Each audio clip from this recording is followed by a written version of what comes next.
Let's talk about this incredible, incredible structure. You might recognize it. That is Stonehenge right there. Beautiful, beautiful image. This is from history.com. For centuries, historians and archaeologists have puzzled over many mysteries of Stonehenge, the prehistoric monument that took Neolithic builders an estimated 1,500 years to erect. That's a long time. Located in southern England, it is comprised of roughly 100 massive upright stones placed in a circular layout. While many modern scholars now agree that Stonehenge was once a burial ground, they have yet to determine what other purposes it served and how a civilization without modern technology or even the wheel produced the mighty monument. Its construction is all the more baffling because while the sandstone slabs of its outer ring hail from local quarries, scientists have traced the bluestones that make up its inner ring all the way from the Preseli Hills in Wales, some 200 miles from where Stonehenge sits on Salisbury Plain. Today, nearly 1 million people visit Stonehenge, a UNESCO World Heritage Site since 1986, every year. Archaeologists believe England's most iconic prehistoric ruin was built in several stages, with the earliest constructed 5,000 or more years ago. First Neolithic Britons used primitive tools, possibly made from deer antlers, to dig a massive circular ditch and bank or henge on Salisbury Plain. Deep pits dating back to that era are located within the circle known as Aubrey Holes, after John Aubrey, the 17th century antiquarian who discovered them, may have once held a ring of timber posts, according to some scholars. Several hundred years later, it is thought, Stonehenge's builders hoisted an estimated 80 non-indigenous bluestones, 43 of which remain today, into standing positions and placed them in either a horseshoe or circular formation. During the third phase of construction, which took place around 2000 BC, Sarsen sandstone slabs were arranged. That's a tongue twister, right? Sarsen sandstone slabs were arranged in an outer crescent or ring. Some were assembled into these iconic three-pieced structures called trilithions that stand tall in the center of Stonehenge. Some 50 sarsen stones are now visible on the site, which may once have contained many more. Radiocarbon dating suggests that the work continued at Stonehenge until roughly 1600 BCE, with the bluestones in particular being repositioned multiple times. Stonehenge's sarsens, of which the largest weighs more than 40 tons and rises 24 feet, were likely sourced from quarries 25 miles north of Salisbury Plain and transported with the help of sledges and ropes. They may have even already been scattered in the immediate vicinity when the monument's Neolithic architects first broke ground there. The smaller bluestones, on the other hand, have been traced all the way to Preseli Hills in Wales, some 200 miles away from Stonehenge. How then did prehistoric builders without sophisticated tools and engineering haul these boulders, which weigh up to 4 tons over such a great distance? According to one long-standing theory, Stonehenge's builders fashioned sledges and rollers out of tree trunks to lug the bluestones from the Preseli Hills. They then transferred the boulders onto rafts and floated them first along the Welsh coast, then up the river Avon towards Salisbury Plain. Alternatively, they may have towed each stone with a fleet of vessels. More recent hypothesis have them transporting the bluestones with supersized wicker baskets or a combination of ball bearings, long grooved planks, and a team of oxen. As early as 1970s, geologists have been adding their voices to the debate over how Stonehenge came into being, challenging the classic image of industrious Neolithic builders pushing, carting, rolling, or hauling the craggy bluestones from faraway Wales, some scientists have suggested that glaciers, not humans, did most of the heavy lifting. The globe is dotted with giant rocks known as glacial erratics that were carried along over long distance by moving ice flows. Perhaps Stonehenge's mammoth slabs were snatched from the Preseli Hills by glaciers during one of the ice ages and deposited a stone's throw away, at least comparatively from Salisbury Plain. Most archaeologists have remained cool towards the glacial theory, however, wondering how the forces of nature could possibly have delivered the exact number of stones needed to complete the circle. Which is kind of cool. These glacial erratics are surrounding me. I'm actually in a valley on a river, and if you move further down the river, it turns all into sand, and there's no more stones. But I am surrounded by these massive boulders that are probably tons and tons each. I have a couple in my backyard that are just beautiful. They're kind of covered right now in brush and stuff, but once I get my trimmer, I'm going to clean them up. Anyway, according to the 12th century writer Geoff of Monmouth, whose tale of King Arthur and mythical accounts of English history were considered factual well into the Middle Ages, Stonehenge is the handiwork of the wizard Merlin. In the 5th century, the story goes, hundreds of British nobles were slaughtered by the Saxons and buried on Salisbury Plain.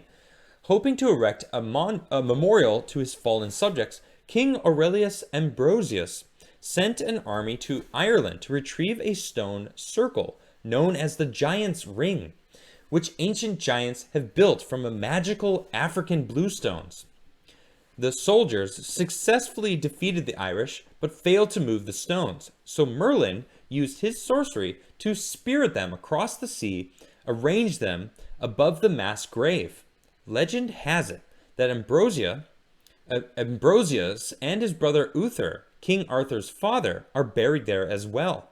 While many believed Monmouth's account to be a true story of Stonehenge's creation for centuries, the monument's construction predates Merlin, or at least the real-life figures who are said to have inspired him, by several thousand years.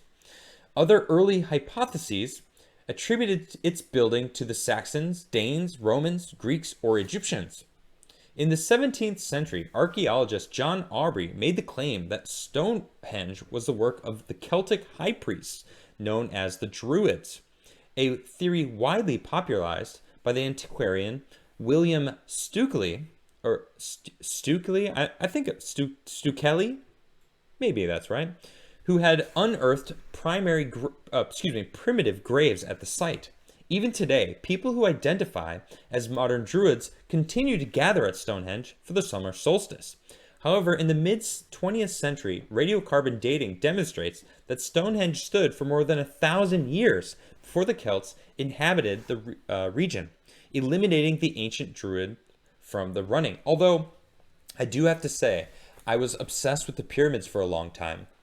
And the summer solstice and the winter solstice and the way that they're all organized, ancient Egyptians, a lot of the way that they build their everything was based on the stars and the movement of the sun.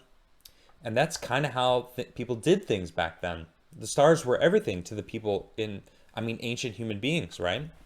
And in the Pyramid Code that used to be on Netflix, I've watched it so many times, I kind of miss it. I think you can actually watch it on their website, but they talk about Stonehenge. And in fact, it also is organized and arranged so that it is in tune with the summer solstice, the way that some of the rocks are positioned.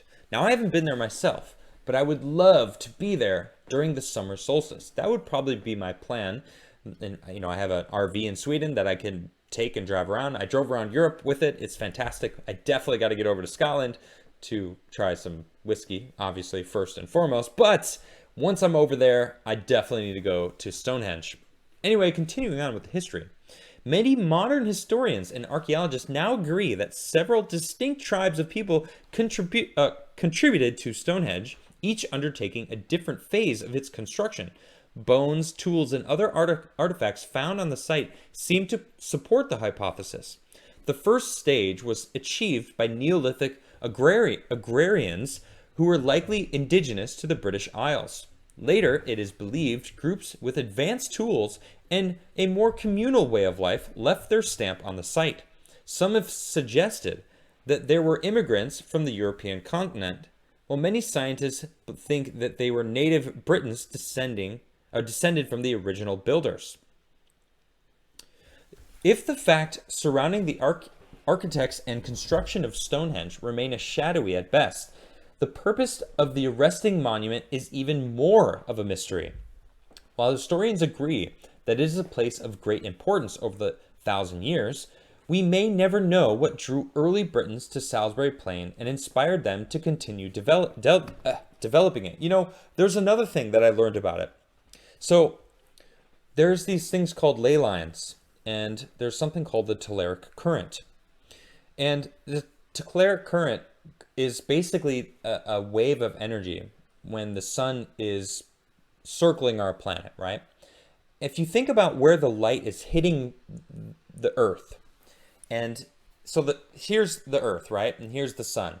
So as the sun travels around, you can see, like, if this was the case, the beam of light from the sun would be like right here. So as the sun travels around, that beam of light is actually pushing energy around, and that's called the Telerik Current.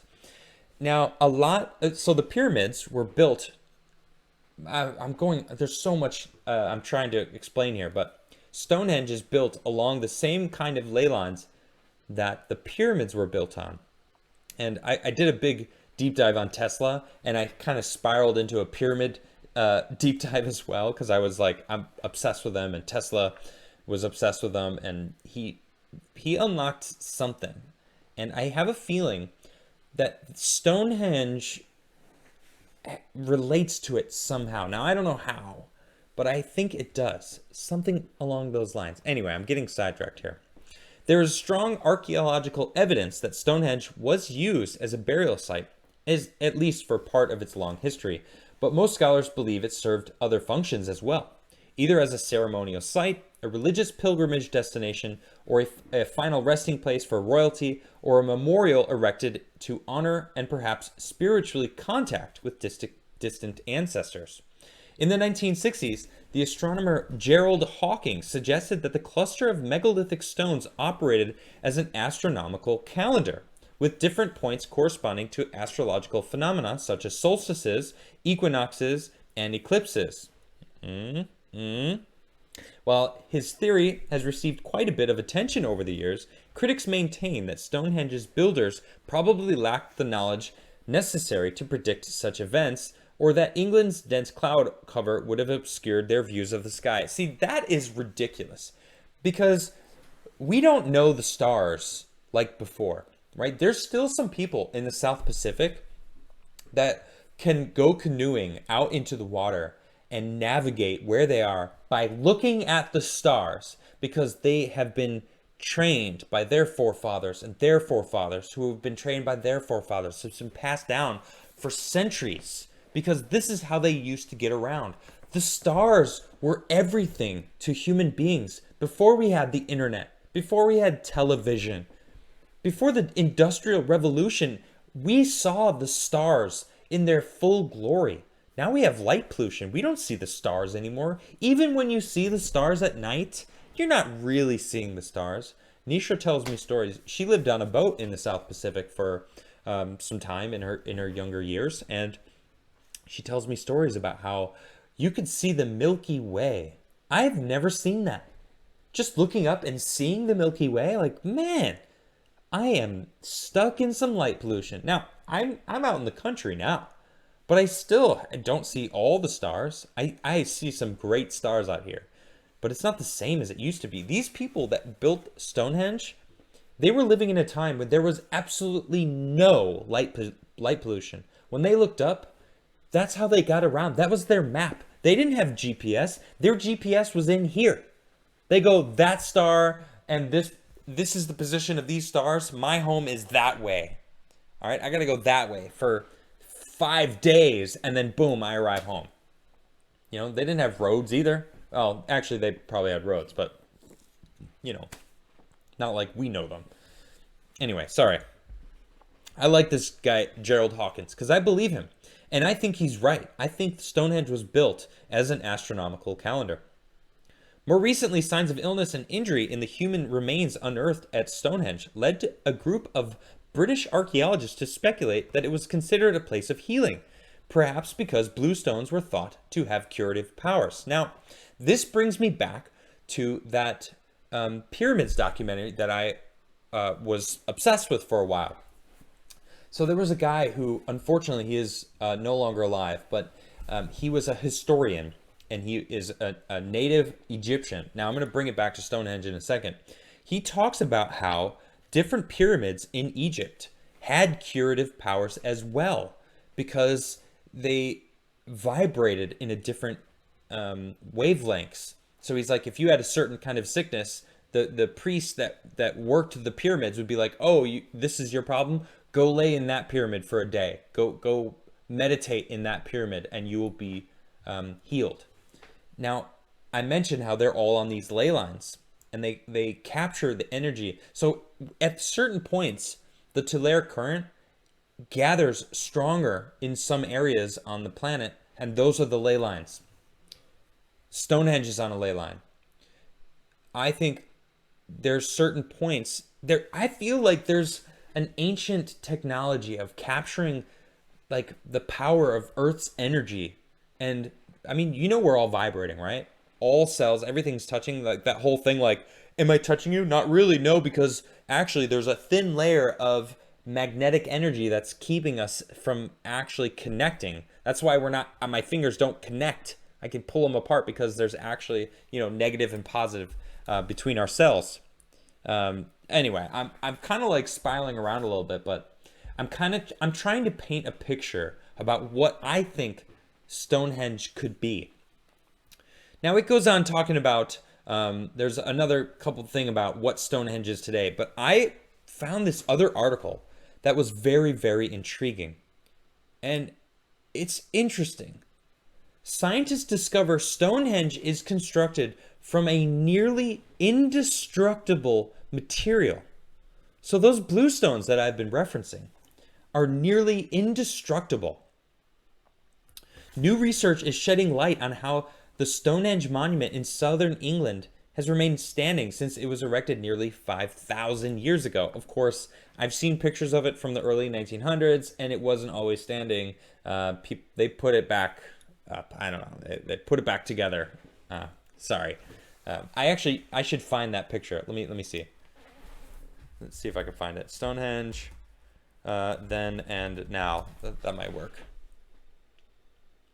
Where is that comparison picture? I saw it floating around.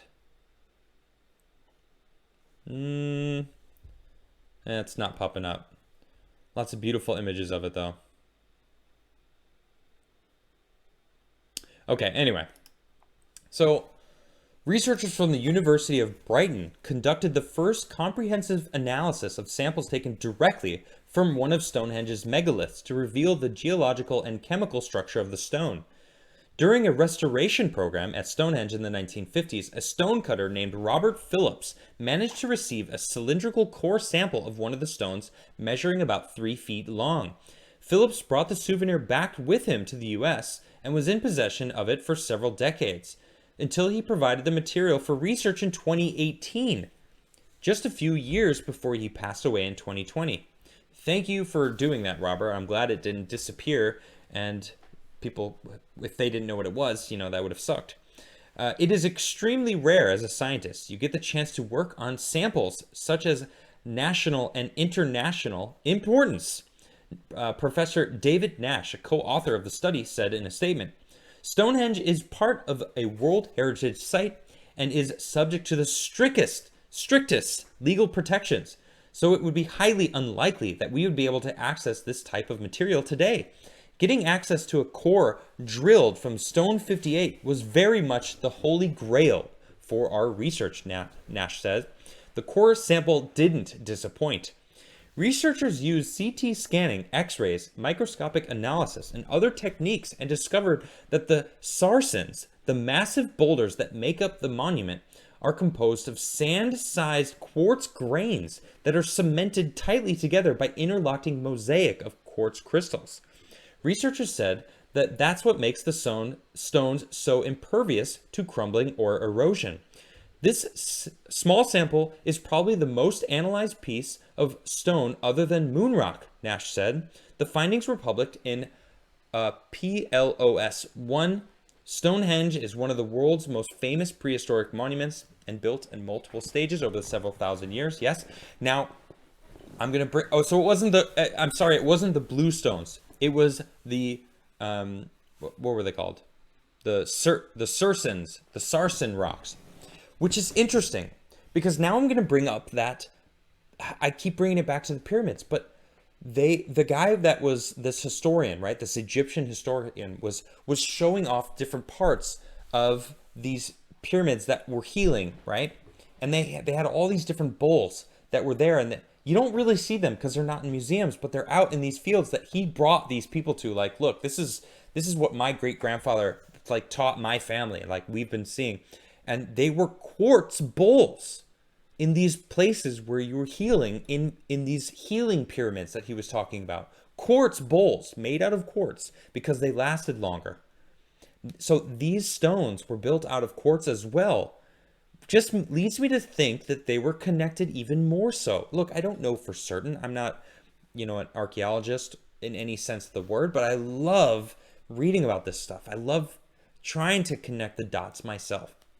And I think that Stonehenge and the pyramids are connected more than we know. Anyway, I might be going crazy. I don't know. I don't care. I think I love this stuff. I love it.